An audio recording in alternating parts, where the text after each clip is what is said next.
ষোড়শ অধ্যায়। দৈবাসুর সম্পদ বিভাগ যোগ।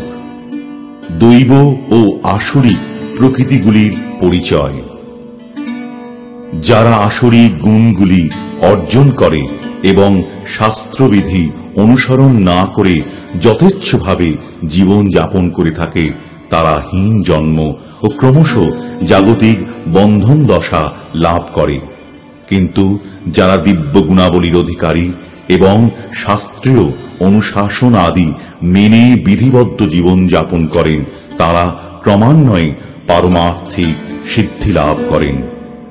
শ্রী ভগবান উবাচ অভয়ম সত্ত্ব সংশুদ্ধির জ্ঞান যোগ ব্যবস্থিতিঃ দানম দমশ্চ যজ্ঞশ্চ স্বাধ্যায়স্তপ আর্জবম अहिंसा सत्यमक्रोधस त्यागः शान्तिरपैशुनम् दया भूतेष्वलोलुप्त्वम् मार्दवम् ह्रीरचापलम् तेजः क्षमा धृतिः शौचम् अद्रोहो नातिमानिता भवन्ति सम्पदम् दैवीम् अभिजातस्य भारत। পরমেশ্বর ভগবান বললেন, হে ভারত, ভয় শূন্যতা, সত্তার পবিত্রতা, পরমার্থিক জ্ঞানের অনুশীলন, দান, আত্মসংযম, যজ্ঞ অনুষ্ঠান, বৈদিক শাস্ত্র অধ্যয়ন, তপশ্চর্যা, সরলতা, অহিংসা, সত্যবাদিতা, ক্রোধ শূন্যতা, বৈরাগ্য, শান্তি, অন্যের দোষ দর্শন না করা, সমস্ত জীবে দয়া, লোভহীনতা, মৃদুতা, লজ্জা, অচপলতা, তেজ, ক্ষমা, ধৈর্য, শৌর্য, মাৎসর্য শূন্যতা, অভিমান শূন্যতা, এই সমস্ত গুণগুলি দিব্যভাব সমন্বিত ব্যক্তিদের মধ্যে দেখা যায়। দম্ভো দর্ভোভিমানশ্চ ক্রোধঃ পারুষ্যমেব চ অজ্ঞানম চাভিজাতস্য পার্থ সম্পদমাসুরীম। হে পার্থ, দম্ভ, দর্প, অভিমান, ক্রোধ, রূঢ়তা ও অবিবেক, এই সমস্ত সম্পদ আসরিক ভাবাসম্পন্ন ব্যক্তিদের মধ্যে লাভ হয়। দৈবী সম্পদ বিমোক্ষায় নিবন্ধায়াসুরীমতা মা শুচ সম্পদম দৈবীম অভিজাতোসি পাণ্ডব। দৈবী সম্পদ মুক্তির অনুকূল, আর আসরিক সম্পদ বন্ধনের কারণ বলে বিবেচিত হয়। হে পাণ্ডুপুত্র, তুমি শোক করো না, কেননা তুমি দৈবী সম্পদ সহ জন্মগ্রহণ করেছ। দ্বৌ ভূত সর্গৌ লোকেস্মিন দৈব আসুর এব চ দৈবো বিস্তরশঃ প্रोक्त আসুরম পার্থ মে শৃণু। হে পার্থ, এই সংসারে দৈব ও আসুরিক এই দুই প্রকার জীব সৃষ্টি হয়েছে। দৈব সম্বন্ধে বিস্তারিতভাবে বলা হয়েছে। এখন আমার থেকে অসুর প্রকৃতি সম্বন্ধে শ্রবণ করো। প্রবৃত্তিং চ নিবৃত্তিং চ জনা ন বিদুরাসুরা ন শৌচম নাপি চাচারো ন সত্যম তেষু বিদ্যতে। অসুর স্বভাব ব্যক্তিরা ধর্ম বিষয়ে প্রবৃত্ত এবং অধর্ম বিষয় থেকে নিবৃত্ত হতে জানে না। তাদের মধ্যে শৌচ, সদাচার ও সততা বিদ্যমান নেই। असत्यम अप्रतिष्ठन्ते जगदाहुरनीश्वरम अपरस्पर संभूतम किमन्यत् कामहैतुकम। আসরিক স্বভাব বিশিষ্ট ব্যক্তিরা বলে যে এই জগৎ মিথ্যা, অবলম্বনহীন ও ঈশ্বর শূন্য। কাম বশত এই জগৎ উৎপন্ন হয়েছে এবং কাম ছাড়া আর অন্য কোনো কারণ নেই। एताम दृष्टिमवष्टभ्य नष्टात्मानोऽल्पबुद्धयः प्रभवन्त्युग्रकर्माणः क्षयाय जगतो हिताः। এই প্রকার সিদ্ধান্ত অবলম্বন করে আত্মতত্ত্ব জ্ঞানহীন, অল্প বুদ্ধি সম্পন্ন, উগ্রকর্মা ও অনিষ্টকারী অসুরেরা জগৎ ধ্বংসকারী কার্যে প্রভাব বিস্তার করে। काममाश्रित्य दुष्पूरम् दम्भमानमदान्विताः मोहात् गृहीत्वा सद्ग्राहान् प्रवर्तन्ते शुचिव्रता।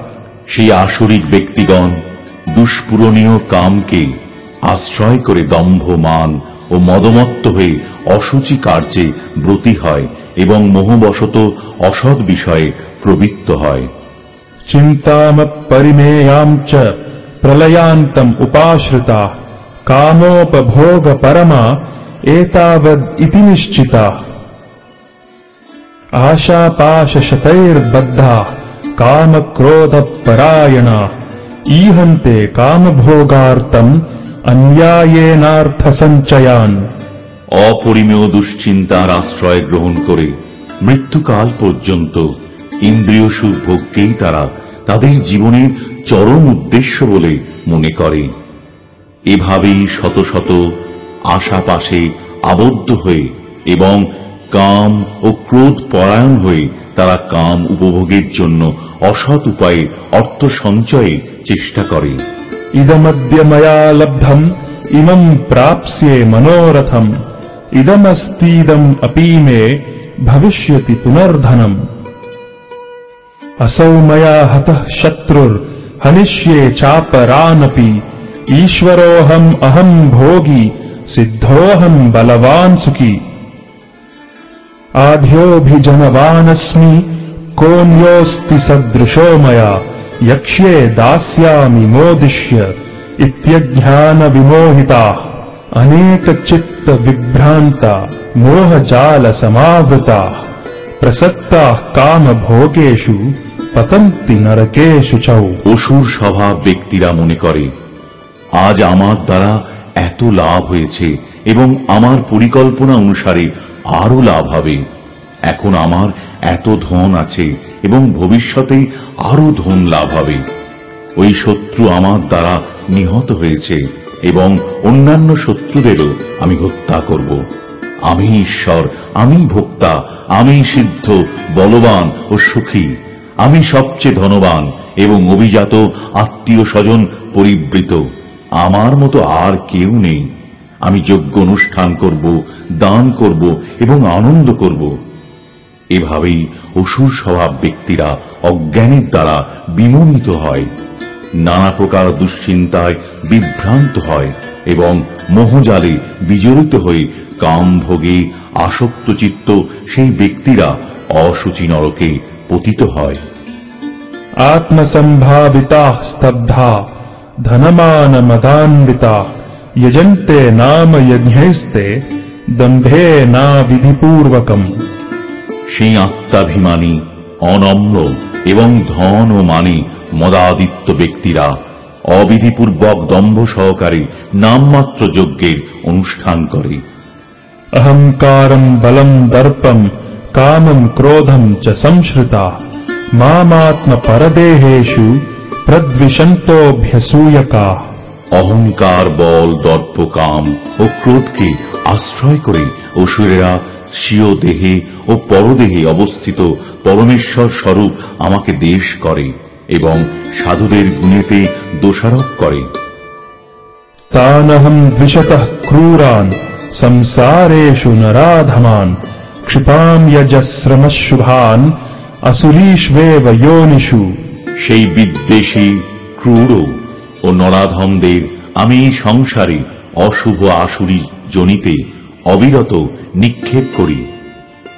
आसुरीं योनिम् आपन्ना मूढा जन्मनि जन्मनि मामप्राप्यैव कौन्तेय ततो यान्त्यधमां गतिम्। হে কৌন্তেয়, জন্মে জন্মে অসুর জনি প্রাপ্ত হয়ে সেই মূঢ় ব্যক্তিরা আমাকে লাভ করতে অক্ষম হয়ে তার থেকেও অধম গতি প্রাপ্ত হয়। त्रिविधं नरकस्येदं द्वारं नाशनमात्मनः कामः क्रोधस्तथा लोभस् तस्मादेतत्त्रयं त्यजेत्। কাম, ক্রোধ ও লোভ এই তিনটি নরকের দ্বার, অতএব ওই তিনটি পরিত্যাগ করবে। एतैर्विमुक्तः कौन्तेय तमोद्वारैस्त्रिभिर्नरः आचरत्यात्मनः श्रेयस् ततो याति परां गतिम्। হে কৌন্তেয়, এই তিন প্রকার তমোদ্বার থেকে মুক্ত হয়ে মানুষ আত্মার শ্রেয় আচরণ করেন এবং তার ফলে পরাগতি লাভ করে থাকেন। यः शास्त्रविधिमुत्सृज्य वर्तते कामकारतः न स सिद्धिमवाप्नोति न सुखम न पराम गतिम। যে শাস্ত্রবিধি পরিত্যাগ করে কামাচারে বর্তমান থাকে সেই সিদ্ধি সুখ অথবা পরাগতি লাভ করতে পারে না। तस्मात् शास्त्रम प्रमाणम ते कार्याकार्य व्यवस्थितौ ज्ञात्वा शास्त्र विधानोक्तम कर्म कर्तुम मिहार्हसि। অতএব কর্তব্য ও অকর্তব্য নির্ধারণে শাস্ত্রই তোমার প্রমাণ।